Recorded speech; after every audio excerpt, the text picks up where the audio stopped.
I would say, like a lot of things in life, it comes back to having your why, your purpose really calibrated. Once you have that dialed in, it almost doesn't matter what you do from there. Of course it does, but if you don't have that fundamental idea of what is your why, what is your purpose, and if your team, those around you, are not bought into that, it's really hard to do much from there. And I've just found a lot of times in our personal life or in our professional life, we just don't think about our why as much as we probably should. And I'm guilty of that too. But I really think that is the core to really anything, but even in the L&D space. I think it's easy to start with the what and the how. And, Simon Sinek talks about this idea. Of course, at Chick-fil-A, the what is a great tasting chicken sandwich, right? And the how is remarkable customer service. And I think a lot of companies kind of stop at those two things because you can build a great company and a great product with just those two things, but I don't think it is sustainable without that driving force of the why behind it. And it requires a lot of deep thinking. Welcome back to Learning Matters. I'm Doug Wooldridge, your host, and today I'm very excited to be speaking with our guest. He's a keynote speaker, leadership coach, and workshop facilitator. He has over 15 years of leadership experience, including roles at Macy's and Target. He has been a speaker at conferences and events including Industry Now's Workforce Management Summit, Opal Group's HR Leadership Summit, the Millennium Alliance, and many, many, many more. He is grounded in the belief, which we'll get into shortly, that my pleasure isn't just a catchphrase, it's a moral obligation. And he's executive director of people and culture at Chick-fil-A. Nick Lawrence, welcome to the show. Thank you so much, Doug. So great to be here. It's my pleasure, and I do mean that. As always, we're here to tackle the big questions and major innovations in the world of L&D. I'd like to start off with this first, Nick. What strategy do you think matters most in learning and development today? I've thought about that a lot, and I would say, like a lot of things in life, it comes back to having your why, your purpose really calibrated. And once you have that dialed in, it almost doesn't matter what you do from there. Of course it does, but if you don't have that fundamental idea of what is your why, what is your purpose, and if your team, those around you, are not bought into that, it's really hard to do much from there. And I've just found a lot of times in our personal life or in our professional life, we just don't think about our why as much as we probably should. And I'm guilty of that too. But I really think that is the core to really anything, but even in the L&D space. How do you go about finding that why? And maybe let's back it up just a little bit. What do you think might be the challenges to finding that why, and why the how and the what can get in the way of that? Well, I think it's easy to start with the what and the how. And, Simon Sinek talks about this idea. So, of course, at Chick-fil-A, the what is a great tasting chicken sandwich, right? And the how is remarkable customer service. And I think a lot of companies kind of stop at those two things because you can build a great company and a great product with just those two things, but I don't think it is sustainable without that driving force of the why behind it. And it requires a lot of deep thinking, some nuance to it. And oftentimes when I ask my clients, what's your why, what's your purpose, they can't articulate it. And eventually they show me their core values on the wall and tell me about the history of their company, which is always very fascinating. But I say those are just buzzwords and all worthy and honorable things to be chasing after, but that doesn't explain to me your why. And so we'll often spend quite a bit of time just digging into that. And it's good in your personal life too, right? Like life is short, and it's easy to get on autopilot in the rhythm of email and checklists and kids and sports and all that kind of stuff that people have going on. So that's where I would start, and a big place to start, obviously, but that's where I would start with a lot of projects. Yeah, I feel like it can be a little scary too to try to figure out the why, because it can be a little bit more introspective, a little bit more philosophical, and not necessarily based more on the numbers type of thing. So how are you able to walk folks and your clients through that progress, or that stream of consciousness to get from the starting point to the why, without getting hung up in too much of the potential like introspective side of things. Yeah. And I think it's okay if that, some of that deeper thinking comes into play, or philosophical discussions, but it's just some of those simple questions of what gets you out of bed every morning, what's your driving purpose? If if you were to if your business didn't make money, what parts of the business would you still do? What would you give away for free? Um, what do your customers love about you? Um, what do you want them to say in 5-star reviews? Uh, and what's the what's the driving force beneath everything? What's fueling that fire? Um, and it can take a lot of just silent thinking to figure that out. Um, so that's where I start, and it's always very fascinating uh, conversations. But I do think, because once you have that calibrated during times of prosperity, it can make you very grateful and humble, and during times of adversity and challenge, uh, it can keep you going and keep you in the fight. And uh, and again, I think that's true in our personal life too, but it's definitely true in business. And how did you come to this mindset? Was there like an aha moment that led you here? Is this something that you've been working on over several years? Well, I've been with Chick-fil-A for 5 years. And before that, I spent 11 years in big box retail, working for Macy's and Target. But I was always fascinated by Chick-fil-A and their people, their customer service. And I wanted to know how they did it. And once I got on the inside, I just started, you know, trying to figure out that question. How was Chick-fil-A doing this? And at first I thought, well, it looks like there's really good training programs, and which is true. But I thought, well, a lot of people have good training programs. And um, eventually I thought, oh, I think, and I just represent a local franchise group, but I would say this is likely true for most Chick-fil-A franchises, but definitely our franchise group, um, is that our why, our purpose drives all of those other things. And it the way that plays out, or how does that work practically, right, is oftentimes we're operating from a place of conviction, not compliance. It's like, what do you do when your boss isn't around, right? That that type of thing.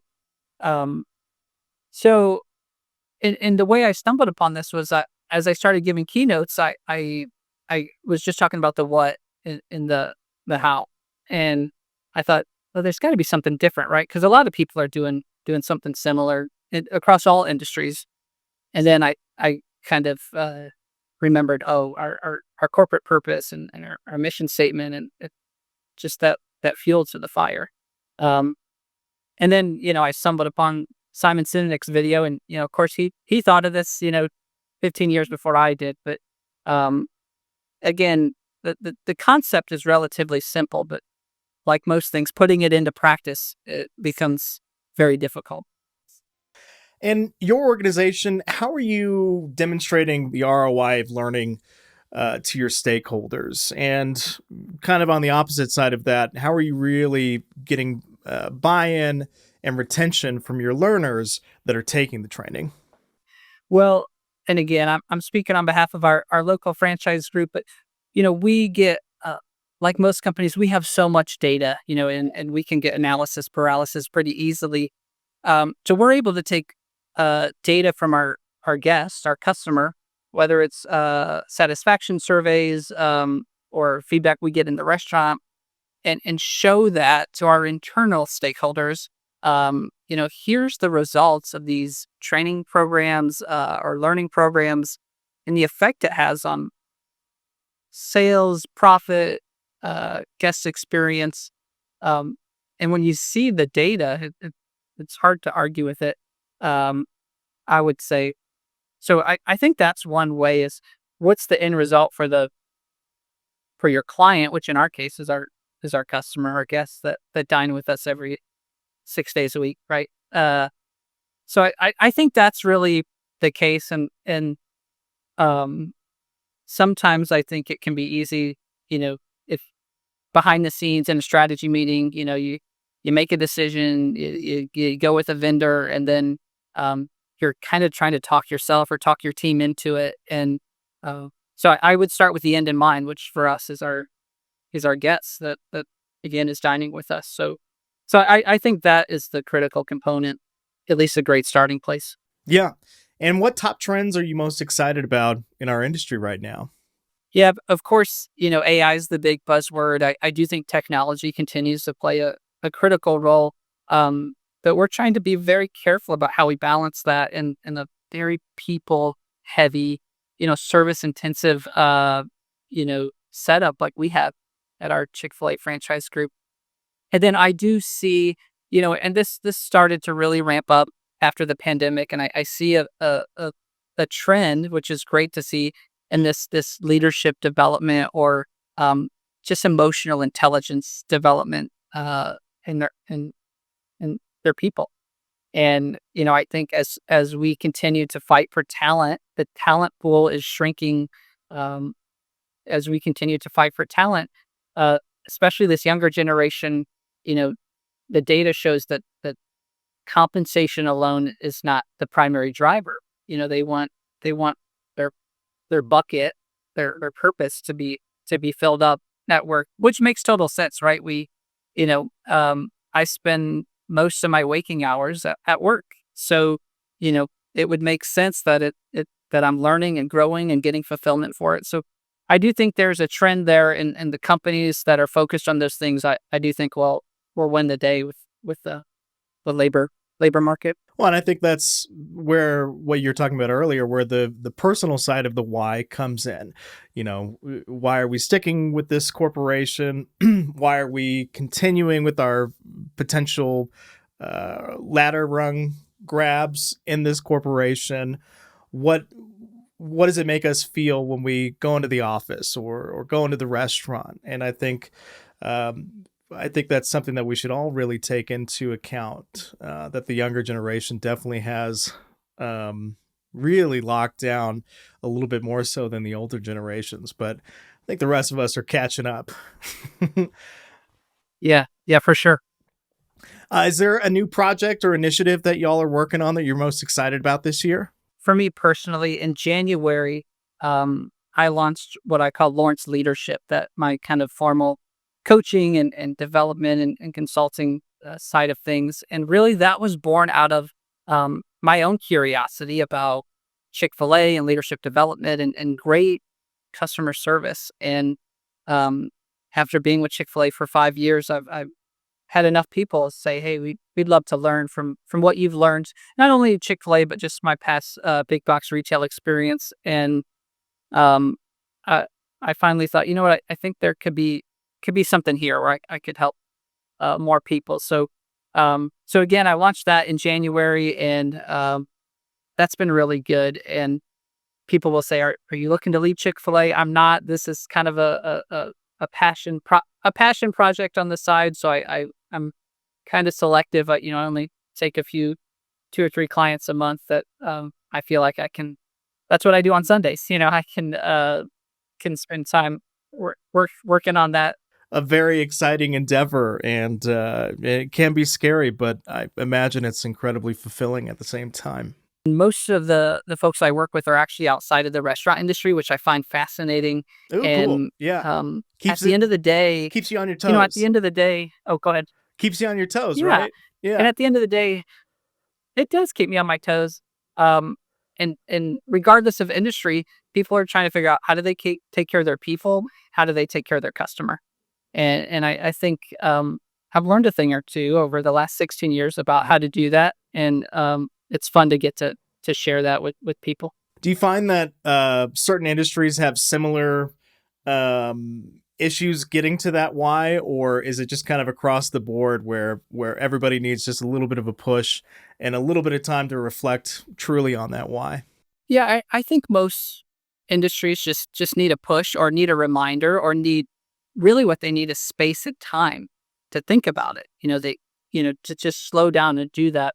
I do find industries like healthcare where it's literally life or death. They tend to um, they tend to come to the conclusion a little bit quicker on the why. But by and large, regardless of industry, they people just need uh, to carve out some time and maybe have a little bit of facilitation to help them get to their why. Definitely. Let's go back a little bit to some AI talk. How are y'all utilizing AI in your organization? And if you are, how did you drive adoption towards that? I think certainly some administrative support. Whether it's some job descriptions or training manuals or handbooks, and you got to be careful and edit and audit all of that, and certainly be careful about sensitive company data. But I think, as we fight for time, our most limited resource, you know, uh, whether for example, we recently did a book study, and we thought we don't really have 2 months to read this entire book, but what if we came up with a really nice executive summary and discussion. So I don't always recommend shortcutting reading. There's a lot of value to that, but for what we were doing and what we needed to get out of it, we were able to condense down what probably would have taken uh, 2 months, and we weren't doing that all day for 2 months. We were able to condense that down and have a really great discussion. And then most importantly, some action plans that could come away with it. So I think at this point we're using it as some administrative support, kind of a brainstorming partner. Uh, but I would say we're trying to be cautious about having it not disrupt the hands-on human experience you get from a customer service standpoint, and that's a delicate balance, I would say. So those are a few ways we've been using it on our end. I want to go back to your belief and your thoughts on my pleasure. It's something that we talked about when we were doing our prep for this podcast that I thought was incredibly interesting. And I believe what you said is that um, my pleasure isn't just a catchphrase, it's a moral obligation. So, can you expand upon that just a little bit for our audience? Absolutely. Yeah, that's one of my kind of favorite ways to explain the answer to the question of how does Chick-fil-A do what they do? And what I've learned over the last 5 years supporting my local franchise group, uh, if I can narrow it down into one sentence, it's that sentence that my pleasure is not a catchphrase, it's a moral obligation. And really that was that intersection of what's our why, what's our purpose. And because the kind of one of the jokes I use in my keynote speeches is, if all of your team started saying my pleasure overnight, would it get you the results you want? And the answer is probably not. And so to me that indicates that when we say my pleasure, there's something much deeper behind that. And we even use that internally. For example, if my boss were to call me and say, "Hey, can you get this deliverable to me by the end of the day?" Oh yeah, of course. I'll be right on it. And he says, "Thanks, Nick." I would say, "My pleasure," enthusiastically, sincerely, or if we're texting, probably just MP. We'll say MP for my pleasure. Um, so it's this driving force of gratitude and stewardship. And another example I give is if I'm out on a walk with my family and I see that someone's discarded uh, Chick-fil-A cups or bags, I'll pick it up and put it in my pocket or put it in the bottom of the stroller.